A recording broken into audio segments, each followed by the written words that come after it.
Bersatu yakin KJ mampu menangkan Perikatan Nasional dalam PRN? Tak dijemput mesyuarat, muda beri amaran pada Anwar. Beri kontrak pada menantu, akhirnya Muhyiddin bersuara. Bekas diplomat kecewa, Anwar lantik Nazri jadi duta. Agung harap Anwar PM terakhir.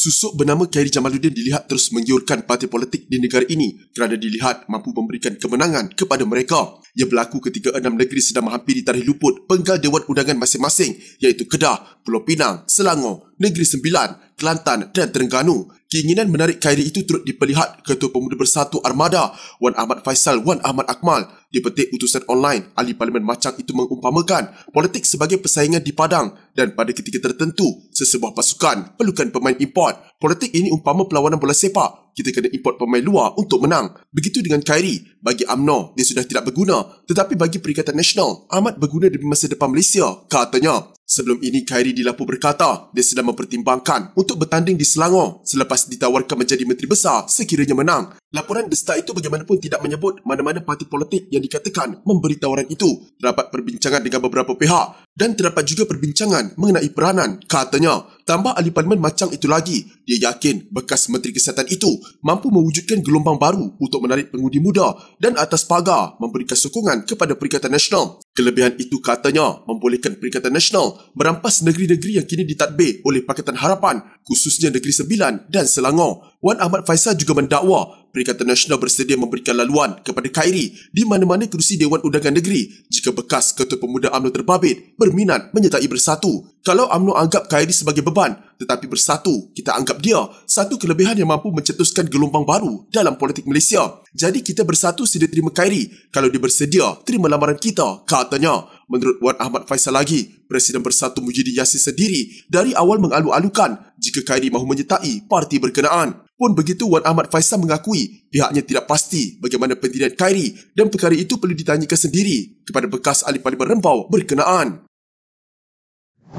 Walaupun tidak menandatangani perjanjian kerajaan perpaduan pada Januari lalu, Muda mengharapkan komunikasi yang lebih baik daripada kerajaan apabila ia mengadakan mesyuarat rasmi. Setiausaha Agung Muda Amir Hariri Abdul Hadi menegaskan, Muda adalah antara pengasas dalam membentuk dan menyokong kerajaan perpaduan sekarang. Perdana Menteri Anwar Ibrahim hari ini berkata, mesyuarat Sekretariat Pertama Kerajaan yang dipengerusikannya di Ibu Pejabat UMNO pada Selasa lalu hanya melibatkan parti yang mengasaskan kerajaan perpaduan. Timbalan Presiden PKR Rafizi Ramli hari ini juga menjelaskan, Muda tidak dijemput ke mesyuarat itu kerana ia hanya melibatkan parti-parti yang memeterai perjanjian pakatan kerajaan perpaduan. Saya tidak faham apa yang dimaksudkan dengan pengasas parti. Walaupun kami tidak tandatangani perjanjian kerajaan perpaduan, kami adalah sebahagian daripada pengasas kerajaan ini, bukan? Tanpa kami, kerajaan tidak akan menjadi seperti hari ini, kata Amir ketika dihubungi Malaysia Kini. Dia juga menekankan pentingnya komunikasi yang lebih baik dalam kalangan parti yang membentuk kerajaan tanpa mengira saiz parti. Sama ada parti itu hanya mempunyai 1, 3 atau 4 kerusi, kita semua membentuk kerajaan. Apa salahnya memaklumkan kami tentang sebarang mesyuarat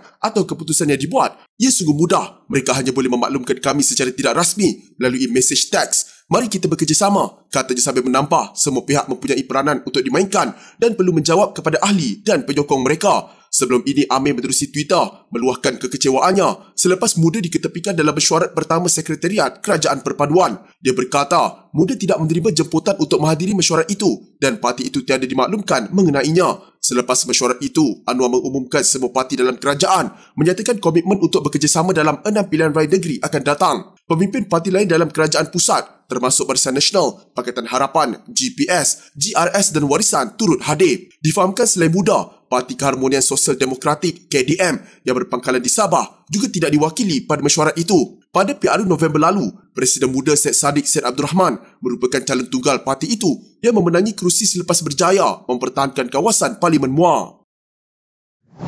Bekas Perdana Menteri Muhyiddin Yassin menafikan sebarang penglibatan dalam pemberian kontrak yang didakwa ada kaitan dengan menantunya Adlan Barhan. Ini selepas SPRM dilaporkan sedang menyiasat penganugerahan kontrak itu atas alasan kemungkinan salah guna kuasa dalam sistem imigresen bersepadu nasional NIISE. Saya menafikan sekeras-kerasnya tuduhan ini ia adalah satu fitnah jahat yang sengaja direka untuk mencela maruah saya dan keluarga.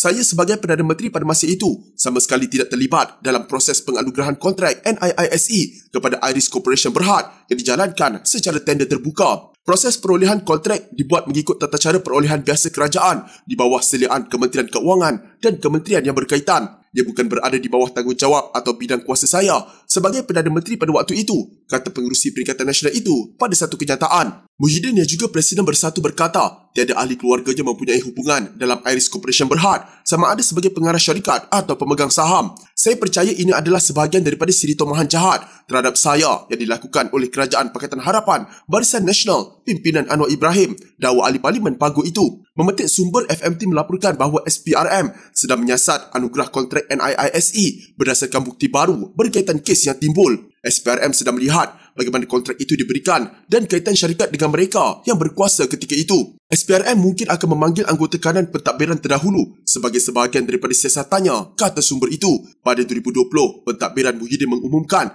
NIISE sebagai sistem yang lebih baik bagi menangani kelemahan sistem imigresen Malaysia yang dikatakan tidak dapat mengesahkan pergerakan warga asing. NIISE kemudiannya dilancarkan oleh Kementerian Dalam Negeri pada April 2021, diketuai oleh menterinya ketika itu, Hamzah Zainuddin. Dia berkata, sistem imigresen sedia ada, MyIMMS, perlu diganti dengan sistem imigresen yang lebih canggih, bersepadu dan holistik yang dilengkapi teknologi terkini seperti kepintaran buatan, internet semua perkara atau IoT dan analisis data raya. Hamzah berkata, Iris Information Technology System Sedia Berhad akan membangunkan NIISE bersama KDN dan badan bebas lain menjelang 2024. Terdahulu The Vibes melaporkan bahawa Adlan ialah pemain utama dalam konsesi NIISE bernilai 1.2 bilion ringgit melalui pautan dalam salah satu pendahulu projek itu, penyedia penyelesaian keselamatan S5 Holdings Incorporated. Bagaimanapun pengarah urusan kumpulan S5, Syed Muhammad Hafiz Jamalul Lail, menafikan pada 2021 bahawa tiada rakannya dalam politik termasuk Adlan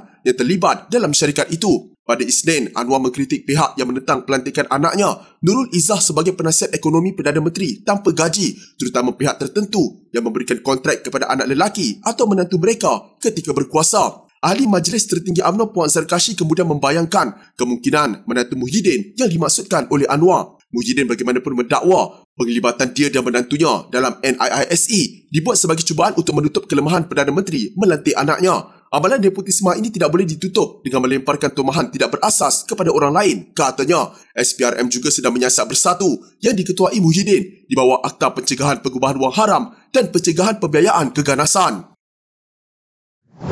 Dua bekas diplomat mengkritik keputusan Putrajaya melantik Nazri Aziz daripada UMNO sebagai Duta Besar ke Amerika Syarikat. Bekas diplomat Nur Farida Muhammad Arifin dan Dennis Ignatius menggambarkan pelantikan Nazri sebagai mengecewakan. Tidak adil bagi diplomat sedia ada apabila mereka dinafikan peluang dilantik menjadi duta, kata Nur Farida, bekas duta ke Belanda, kepada portal FMT. Saya fikir Perdana Menteri membuat pertimbangan yang buruk apabila menamakan Nazri sebagai duta kita ke Amerika Syarikat. Beliau juga berkata langkah itu melemahkan moral diplomat sedia ada yang mungkin lebih layak bagi jawatan terbabit. Sebelum ini, Kementerian Luar memaklumkan bahawa Nazri dan 9 yang lain menerima watikah pelantikan sebagai Ketua Perwakilan Diplomatik baru daripada Jal di-Pertuan Agong. Nazri sebelum ini dikaitkan dengan pelantikan duta ke Amerika Syarikat dan Switzerland ketika pentadbiran terdahulu. Ignatius, bekas Pesuruhjaya Tinggi Malaysia ke Kanada, dalam maklum balas ringkas berkata, hari demi hari, Perdana Menteri Anwar Ibrahim mengecewakan. Dalam pada itu, bekas Menteri Luar Syed Hamid Albar berkata, pelantikan Nazri bukan perkara luar biasa. Pada masa lalu, katanya, ahli politik termasuk Dr. Ismail Abdul Rahman dan Zul Hasnan Rafiq berkhidmat sebagai Duta Besar Malaysia ke Amerika Syarikat. Bagaimanapun berbanding di Barat, pelantikan ahli politik Malaysia sebagai utusan akan mencetuskan kontroversi. Di Barat, perkara lazim ahli politik dilantik sebagai utusan. Kerajaan semasa mesti dibenarkan memutuskan pelantikan utusan, katanya. Tahun lepas, Putrajaya berdepan tekanan daripada ahli parlimen Pembangkang susulan rancangan melantik ahli politik dan juga bekas ahli parlimen Pasir Salak, Tajuddin Abdul Rahman, sebagai duta ke Indonesia. Bagaimanapun pelantikannya kemudian dibatalkan. Secara ikhlas, Better berharap Perdana Menteri yang ke-10 ini adalah yang terakhir buat Better. sebelum beta berangkat pulang ke negeri Pahang Darul Makmur. Yang di-Pertuan Agong Al-Sultan Abdullah Riayatuddin Al-Mustafa Billah Shah menzahirkan harapan supaya pentadbiran Perdana Menteri ke-10 Datuk Seri Anwar Ibrahim yang terakhir sebelum baginda menamatkan tugas dan kembali ke Pahang pada 30 Januari tahun depan. Al-Sultan Abdullah yang berbicara daripada hati menyifatkan peristiwa dan pengalaman yang berlaku sepanjang baginda menjadi Yang di-Pertuan Agong sebagai bersejarah dan sukar untuk dilupakan. Ia berikutan baginda menjadi satu-satunya Yang di-Pertuan Agong yang memerintah negara dengan 4 Perdana Menteri serta 4 Jemaah Menteri yang berlainan susulan kemelut politik berpanjangan sejak 3 tahun lalu. Beta bermula dengan Tun Dr. Mahathir Mohamad, Perdana Menteri ke-7.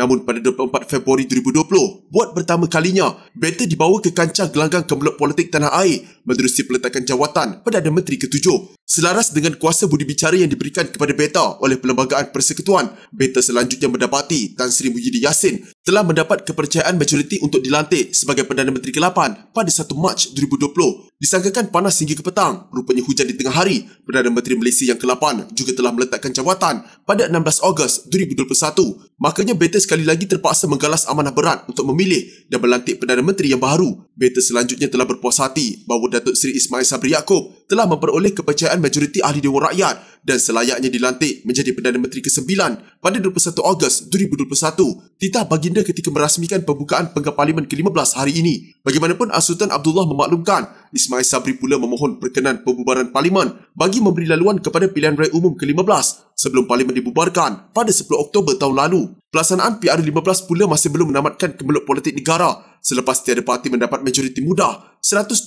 kerusi Dewan Rakyat untuk membentuk kerajaan. Sekaligus buat pertama kali dalam sejarah Malaysia berdepan dengan situasi Parlimen tergantung. Makanya sekali lagi amanah berat untuk memilih dan melantik seorang Perdana Menteri terpaksa digalas oleh beta. Betapa berat mata yang memandang, tetapi berat lagi bahu yang memikul, kata baginda. Ketika itu Al-Sultan Abdullah mengambil pendekatan, membuka seluas-luasnya ruang kepada ahli Dewan Rakyat, bermufakat dan mencari kesepakatan atas prinsip perpaduan bagi membolehkan baginda melantik Perdana Menteri dalam kalangan ahli parlimen yang memperoleh kepercayaan majoriti Dewan Rakyat. Setelah mengambil pendekatan yang ditetapkan oleh Perlembagaan Persekutuan pada 24 November 2022, beta berkenan untuk melantik Anwar sebagai Perdana Menteri Malaysia ke-10.